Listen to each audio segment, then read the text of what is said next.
On ne présente plus les montages en croupion de canard, on s'en sert en aile, on s'en sert en spinte, on s'en sert de toutes sortes de formes différentes. Je vous propose une forme en forme de hacle avec une petite aile. C'est une mouche de base, je vais dire, que j'utilise pour pêcher les lisses, les petits courants et que j'aime bien animer aussi un petit peu, qui déclenche des attaques de dengue.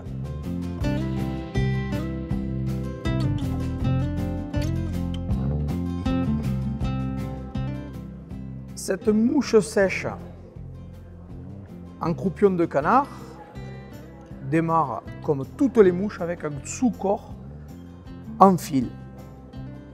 Comme sur quasiment la plupart de mes mouches, j'utilise du pardot pour les cercles, que je trouve très très beau. Et là, je vais les raccourcir un petit chouïa, voilà, comme ça. Je vais prendre du dubbing marron, mais là aussi vous pouvez monter cette mouche avec la couleur qui vous fait plaisir. Là par contre je vais faire un twister à dubbing.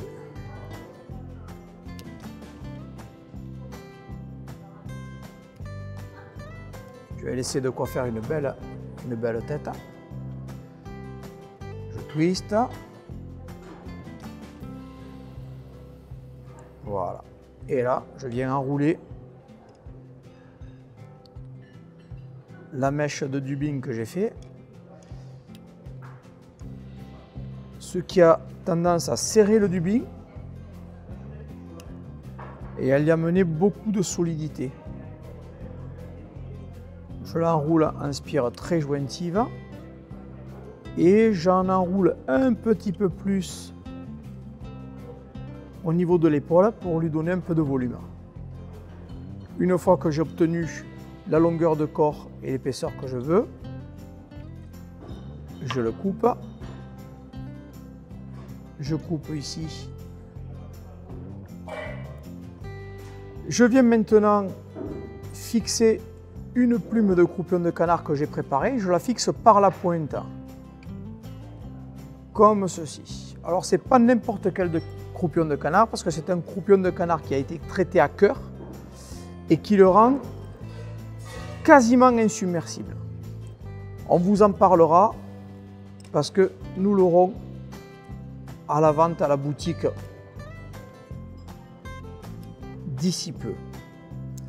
Je fais 2-3 tours en fonction du volume de mouche que je veux obtenir. Comme vous le voyez, la plume est très fine, ce qui en fait sa particularité. C'est pour ça qu'elle glisse sur la pince à hacle, parce qu'elle est très très fine. Je viens la sécuriser devant. Voilà. Je coupe le talon du hacle et la pointe que j'avais laissé dépasser. Je forme la tête. Ici.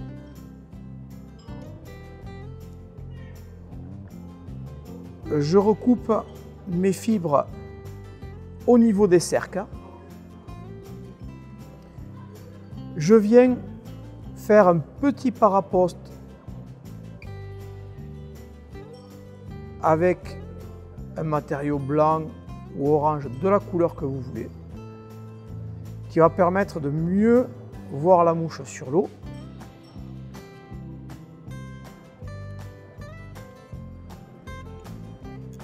Un mouille finish.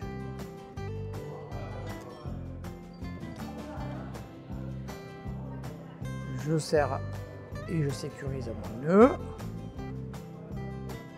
Je coupe. À ce stade-là, l'aile est repliée vers l'arrière, mais je retaille un peu mon paraposte blanc. Et avant la pêche, je vais ébouriffer la mouche comme ceci pour avoir du volume et quelque chose qui flotte assez haut sur l'eau. Une mouche très efficace que je vous recommande d'utiliser toute l'année.